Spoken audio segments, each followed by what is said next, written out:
What's going on, guys? So this is our final episode for the Blueprint program.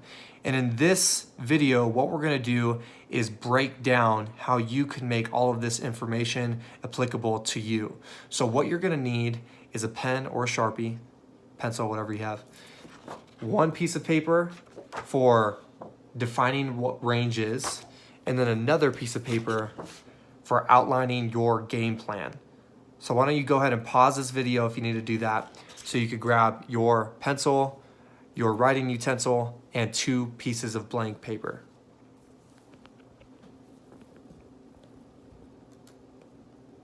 So once you have that, we're going to go ahead and get started.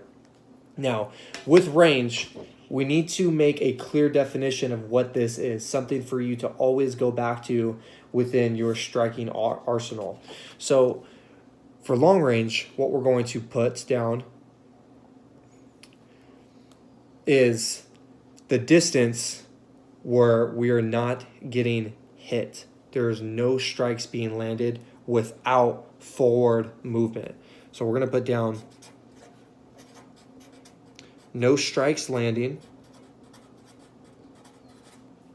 without forward movement.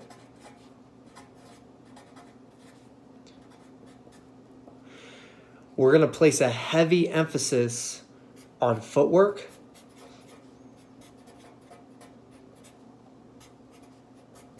and feints within this category. My phone keeps moving. Let's readjust that.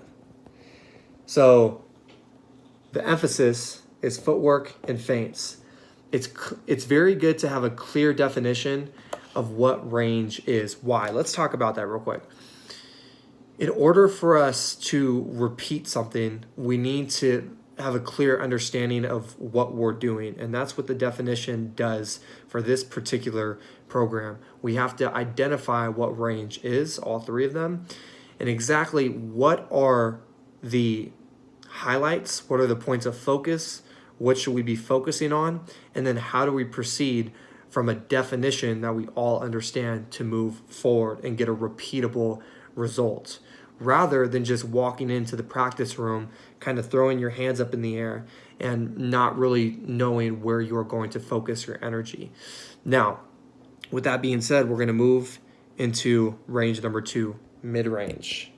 Try to think about what this means. If you followed along with the program, you should know what this means. With that being said, I'm going to give the answer right now. This is the war zone. Strikes are landing.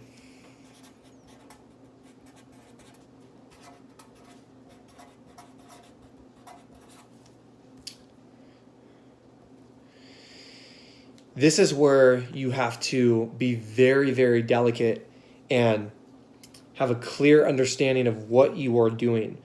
Now, this range is super important because it is where strikes are landing, and we have to be very careful of what we're doing, because if we're just going in there brawling, there's so many holes left open within our body and our head and our legs, and you want to be careful that you're not doing that. It doesn't mean that you can't ever do that in fighting.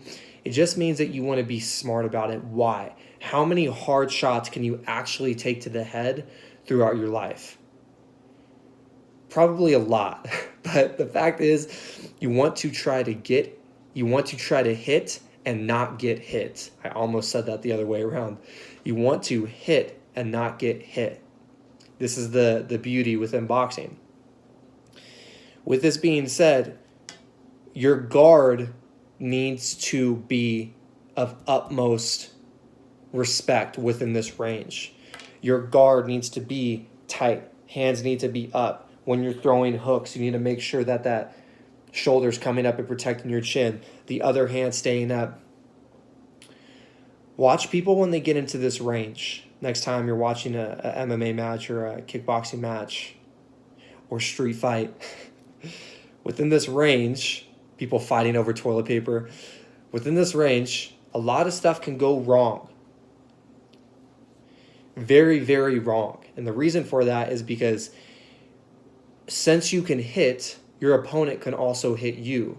This means that the holes and your mistakes need to really tighten in, and you need to make those mistakes less often, and you need to patch up those holes as much as you can. A big one that I always see is just letting the shoulder droop on any one of your punches. Or we need to get in the habit of keeping that shoulder tight to our jawline, protecting this go to sleep button right here. With this being said, a huge focus that we are going to be placing our energy on is our guard. What type of guard are you implementing? We didn't go over guard too much within this program. That's something that I will be going into more depth later on. But for now, you want to think about just a simple guard, keeping your hands up, elbows in tight, chin tucked, when you know you are going into that war zone. Super, super important. So we got guard, hands up,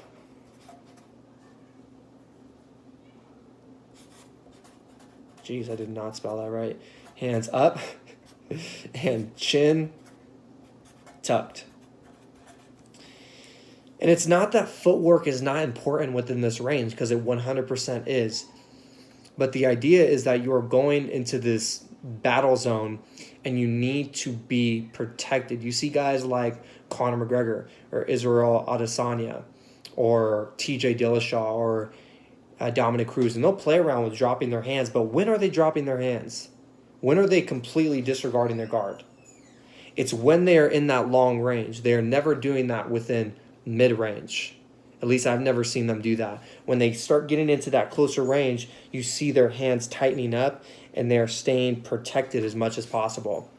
I could be wrong. This is not like a 100% time that will take place, but what I typically see is guys messing around, especially if they're really, really at a high caliber level with striking. They'll drop their hands when they're long range to conserve more energy, and then start raising them up when they know that range is about to shift, or they know they're about to take that entry point into that next range.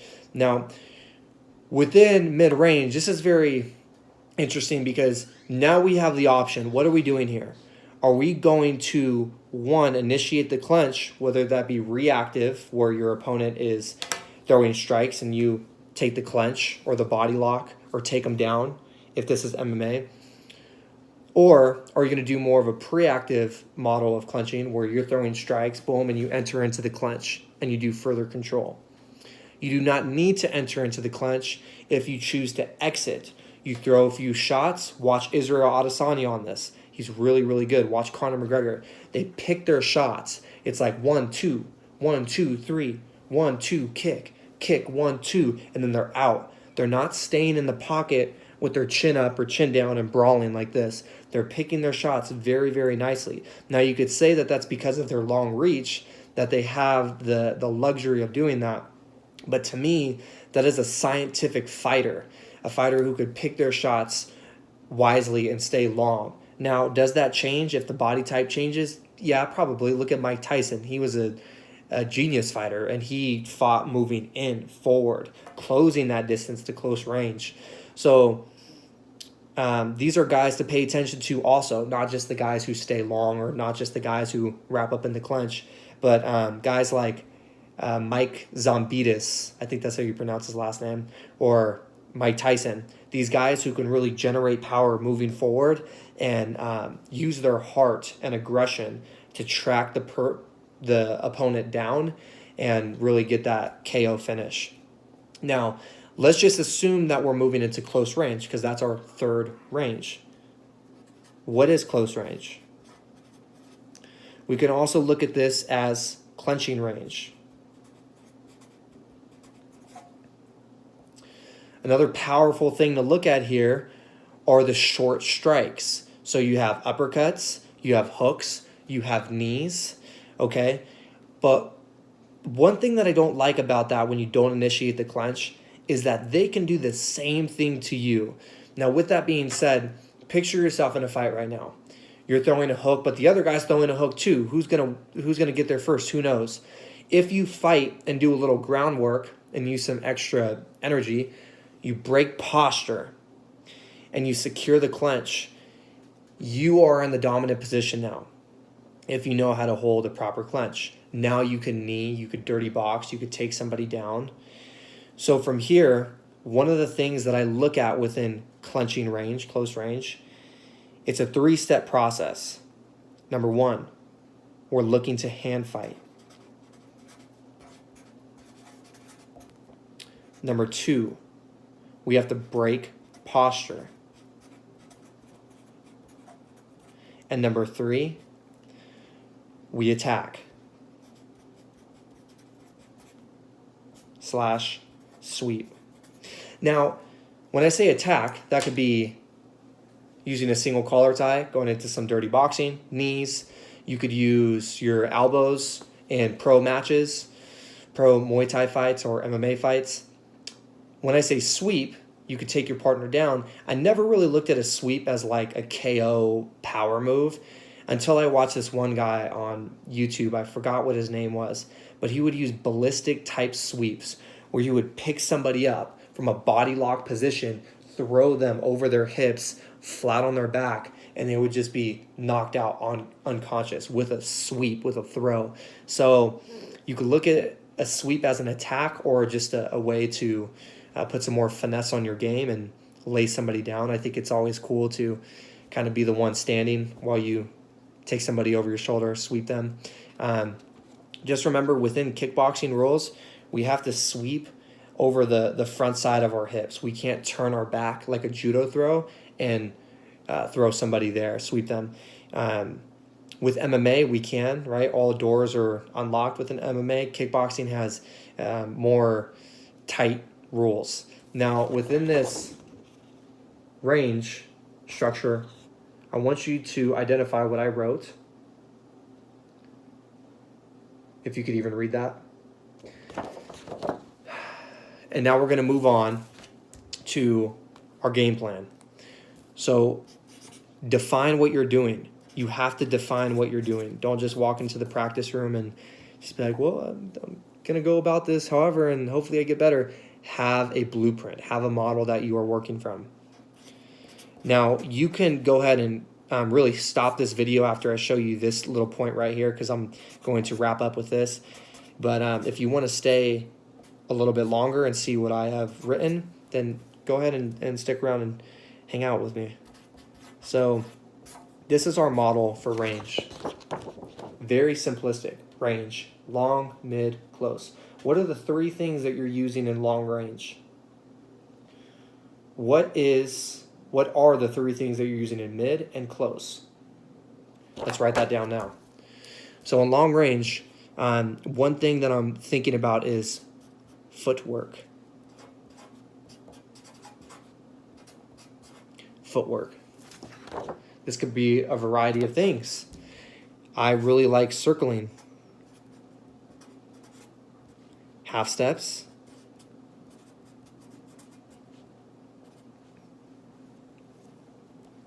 And let's just say pendulum step. I have all of these things listed in the program if you go back and watch.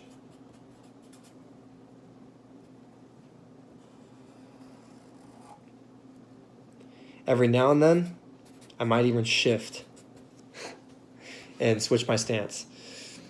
Number 2, feints. I enjoy using the jab feint or the hip feint because so many things can fire off of those 2 things.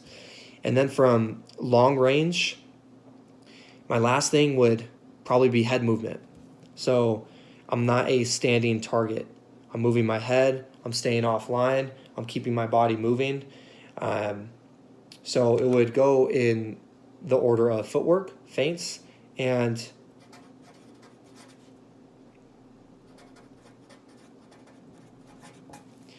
a lot of people learn the parry or the cover, or the tie block when they're receiving a kick.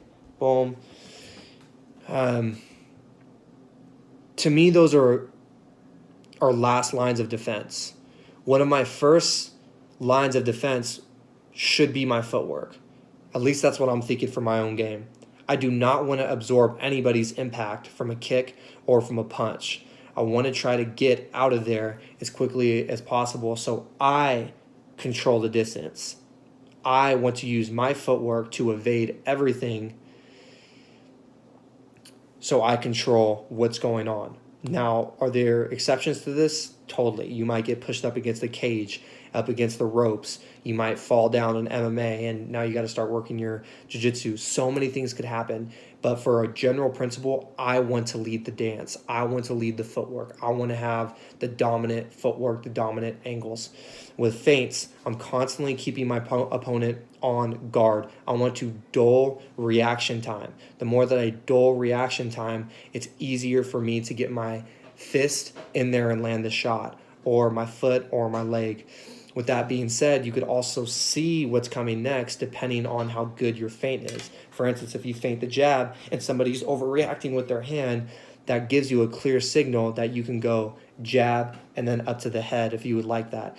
So feints can let you read an opponent more like a book and slow things down and not just stand there like a sitting duck. Head movement. This comes more from boxing, and I really, really like this principle of keeping a steady rhythm going. Even if you're not moving your feet, just keeping your head moving, keeping your head offline, not keeping your head as a center target. Mid-range. What are we doing in mid-range? One of the things that I like to think about is how dynamic my movements are coming forward and how much pressure, how much damage I could place on somebody moving into that mid-range. So for the first one that I would list are probably Superman punches. This is going to be off of my jab or off of my cross. The reason why I say this is because you can close a tremendous amount of distance moving forward with a Superman jab or a Superman cross. You can also thread those into leg kicks or body kicks. For the Superman jab, I like going low to the leg. For the Superman cross, I like going to the body. Now, those are single punches. Let's go into a basic combination. One of the most basic combinations that you could have: jab, cross, hook, low kick. Now, a low kick, how I think about that is just to the leg right above the knee. And for the last one, in that mid-range area, I like throwing my back kicks. It's a favorite of mine. I love them. They're super long. So no matter what punches that I'm throwing, I like to bang, exit off a back kick. I could hit it really, really nicely. But the thing with that,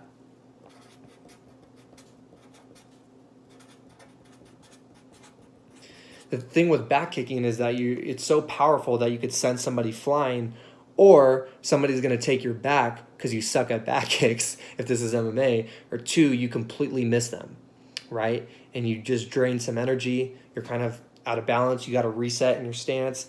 But I like the side kick and the back kick.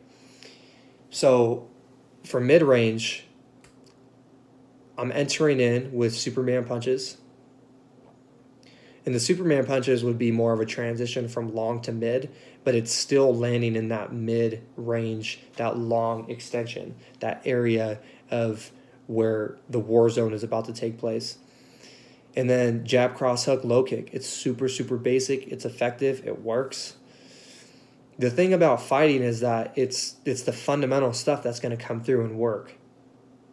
It's the basic, the nuts and the bolts, the meat and the potatoes. And then my last thing is ending with a back kick or a side kick. And again, the side kick could be one of those things that's a longer kick. So I wouldn't throw that unless you have a lot of experience with that in sparring. I 100% wouldn't throw it in a competition if you feel very just kind of rocky at it. You should feel like 100% hitting pads, hitting your partners when you're in sparring before you throw those kicks. Now, with the last close range, we're actually going to go back to mid-range. And we're going to take that back kick out of there. It's a little too fancy. What we're going to do instead is focus on the inside leg kick, inside leg kick, into a cross. It's a very powerful combination. It's easy. It doesn't take that much energy. So you're going to strike the inside of somebody's leg and come back with a hard cross. You can also go cross, inside leg kick, cross. So you could chain them off of one another fairly easy. Moving on into close range. Again, within close range, what are the three things that we're looking at? You have to hand fight. You need to break posture, and then we attack from there. Now, from this range, what are you looking at? Well, for me, I'm looking for the double collar tie. I've practiced that a lot, and it works very, very well for my body type. More often than not, I'm the taller person facing any of my opponents or training partners. If I was facing somebody taller than me, like really taller, I would not go to the double collar tie. That would not be the first thing in my mind to go to. Instead, it would be a body lock. Once you have the body lock or the double collar tie, what I'm thinking about are knees.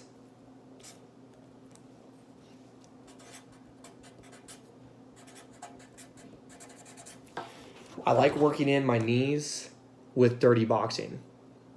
So holding on to somebody, double collar tie, using your knees, letting one collar tie go to box. Look up Randy Couture for dirty boxing techniques. He was probably one of the best in the UFC to do that. So you guys, this is pretty much it. This concludes the challenge, the blueprint program. If you want to screenshot that.